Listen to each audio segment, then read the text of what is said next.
Hi. A lot of people will ask me a question about when should I change my oil, or how do I know when I should change my oil? And I always advise people to start with the owner's manual. That's the best place to start. But read carefully. The owner's manual usually has a paragraph for normal service and a paragraph for severe service, and you may find out that what it describes as severe service is the conditions under which you drive. But again, starting with the owner's manual is a great place to start.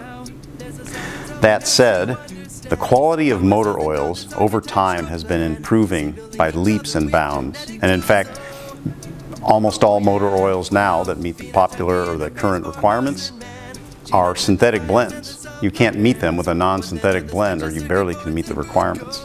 So they're really good oils to start with. And if you switch to a synthetic, you might be able to increase your drain interval by something on the order of 50%. That much longer in between your drain times.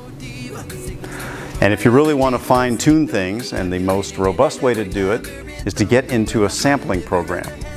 Get your oil analyzed from a couple of intervals, and you'll get some idea of how much you can extend the drain before the oil really starts to go bad on you. And that's the best way to optimize your change intervals. A couple of things you may not have thought of that affect drain intervals. One is your crankcase capacity. The more oil held in that crankcase, the longer the drain interval can probably be, because you've got that much more oil that has to get used up.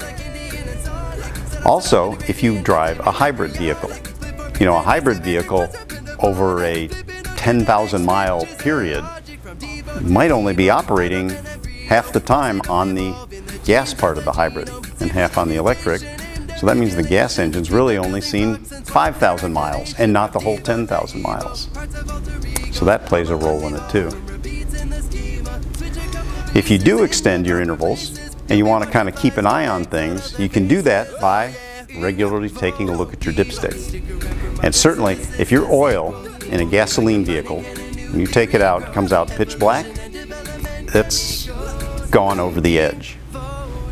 And the same is if you take that dipstick out and you smell it and you smell something acrid or burnt, that oil's gone bad. You've kind of gone past the mark. And if you ever take your dipstick out and it's got a milky substance on it, you've got other problems. That usually means you've somehow got your coolant system leaking into your crankcase. Go see your mechanic right away for that one. So, in spite of the fewer and fewer maintenance requirements on vehicles today compared to decades ago, changing your oil is still something that's got to be done on a regular basis.